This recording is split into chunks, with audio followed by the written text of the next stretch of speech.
Hello and welcome all lovers of modular synth gear. Today we are going to help you decide about your future modular setup. Here we have a popular Eurorack case. As you can see, this is Arturia's 3U Rock Brute case, and it really is a brute. Well constructed metal construction, and as you can see, we have here machined screws, which I recommend rather than the sliding ones that you can slide and screw.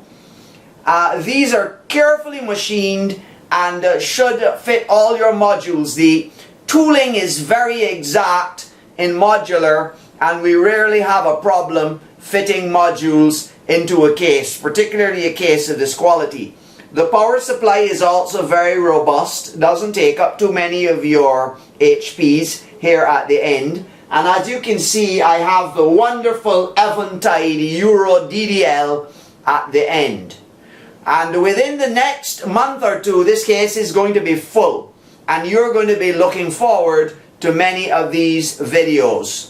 But today we just want to introduce you to the modular setup and give you some ideas that you might think about when designing or purchasing for the first time your modular system. Now, as you can see in the background, I've got a giant 5U system. And initially, when I started my modular journey, I was planning to stick with the 5U format. And you will see previous videos, I'll put the link in the description below, where I did a previous video before you buy an analog modular synthesizer. And then I also made a follow-up video explaining why I thought I was going to start my Eurorack collection. Now, initially I liked the 5U because of the large cables, the large knobs, and the impressive bigger format. Appealed to my just aesthetics for what a synthesizer should be like.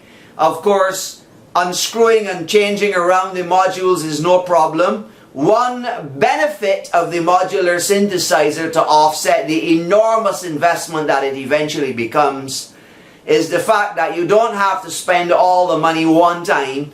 You can grow it over time, as well as the fact that your investment is safe, mainly because it consists of a lot of different modules. So failure and repair of modular synthesizers is just a question of unscrewing one module, taking it out and replacing or repairing it.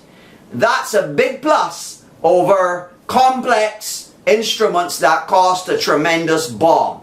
You can go and buy $6,000 keyboards and all that, but when something goes wrong with them, the whole thing has to be repaired. With the modular, you can have 5 times that investment and just maybe change a module. Now, the modules essentially, except for a few of them in this case behind me, are fairly low scale, what we call low scale integration. They just use general op amps, and their functions are somewhat limited. These are most of these modules are single function modules, except for the modules labeled ++. And that gives a larger, bigger, more impressive look if you're interested in the way it looks.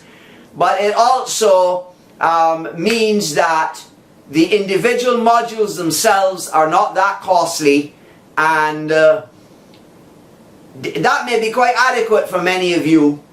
The Eurorack, on the other hand, has tended to concentrate on multifunction modules where a single module can do a whole lot of different things.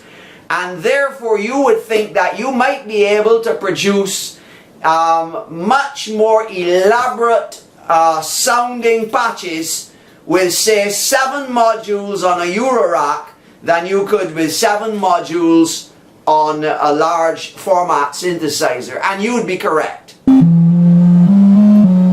Using the SH++ module, I have the output of the sample and hold here plugged into the frequency shifting of the oscillator, but I'm not using the exponential input, I'm using the variable input. So basically the level attenuator here controls the spread. If I turn this off altogether, that's the raw pitch of the oscillator. I have it on 4, and I'm using the triangle wave output into the amplifier here, as you can see. As I raise this level here, the spread gets wider. So if I have it, I get random pitches, sort of random melody, which of course I can speed up and slow down with the speed here of the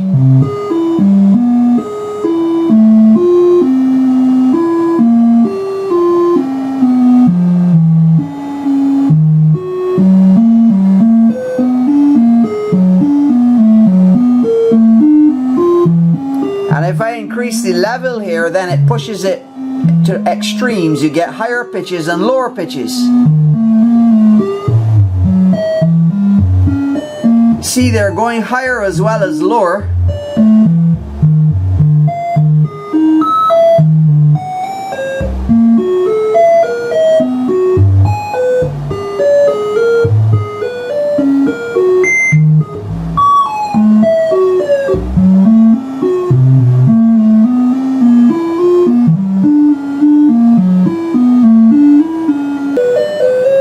Of course, get a similar effect over here where we have the noise module wired directly into our separate sample and hold, and this just gives you, this is just a little more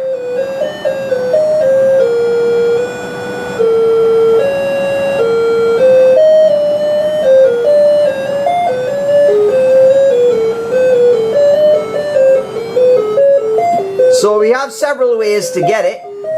My last video was titled Before You Buy an Analog Modular Synthesizer. I have removed the word analog from this video because it no longer applies in most modular synthesizer setups. Of course, you can limit yourself to all analog modules if that is your choice, but even in the 5U format, many of these plus modules now include digital chips, and there is a reason why virtually all of your Eurorack modules have digital cores, and the big reason for this is the power and flexibility of digital signal processing. Let us face it, analog has serious limitations. Now I know some of my viewers are going to get up and scream, but if you have been in synthesis for a while, you will eventually find yourself wanting to get some of the functionality of the digital modules. And this is what happened to me. When I set out with my 5U system initially, I only had all analog modules throughout. And then I realized that in many cases the digital functionality made for a more powerful sound processing experience and a more intuitive and exciting patching experience. So I tended to gravitate eventually in my latter days with the unit behind towards the plus modules, where the single module in the rack was no longer a single function device but had several different capabilities, and was therefore incorporating some kind of large-scale digital chip which requires firmware. Now almost all of the popular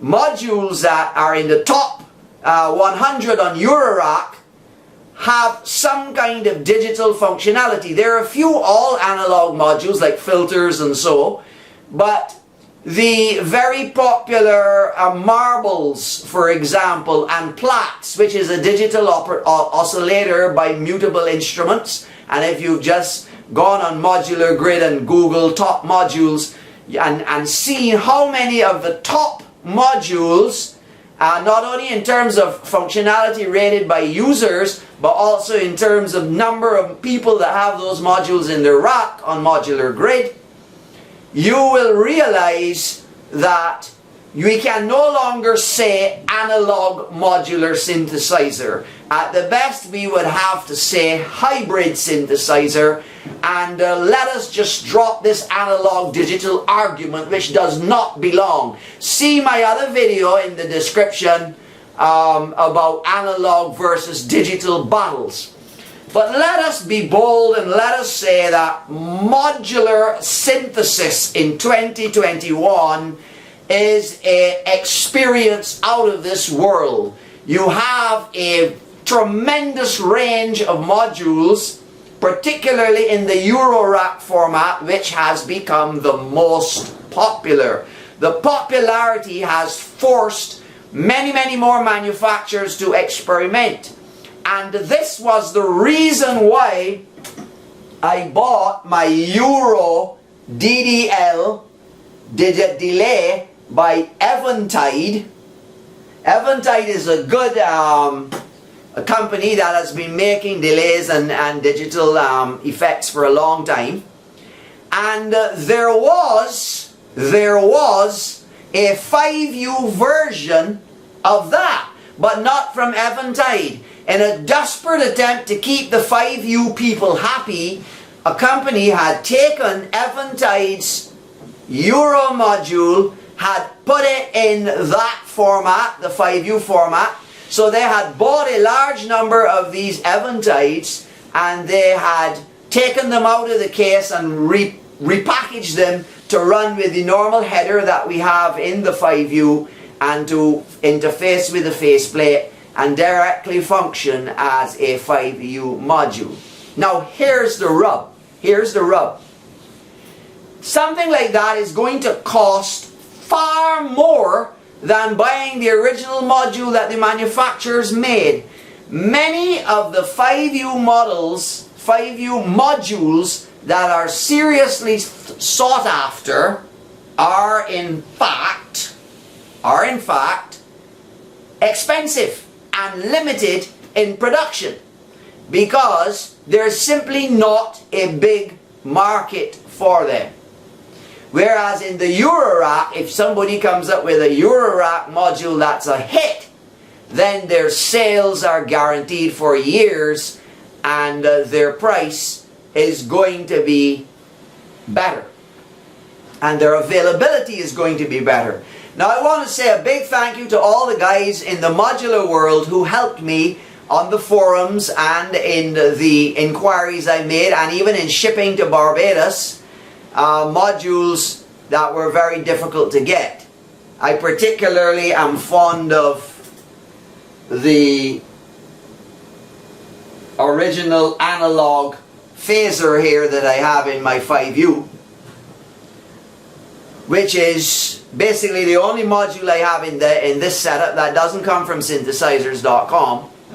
But I also researched other signal processing modules in 5U, and I was seriously disappointed.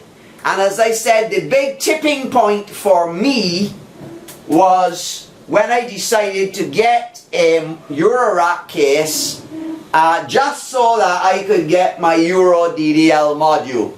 So I bought a whole case and power supply just for one module, and I also had to buy some interface panel to be able to interface this to my 5U setup.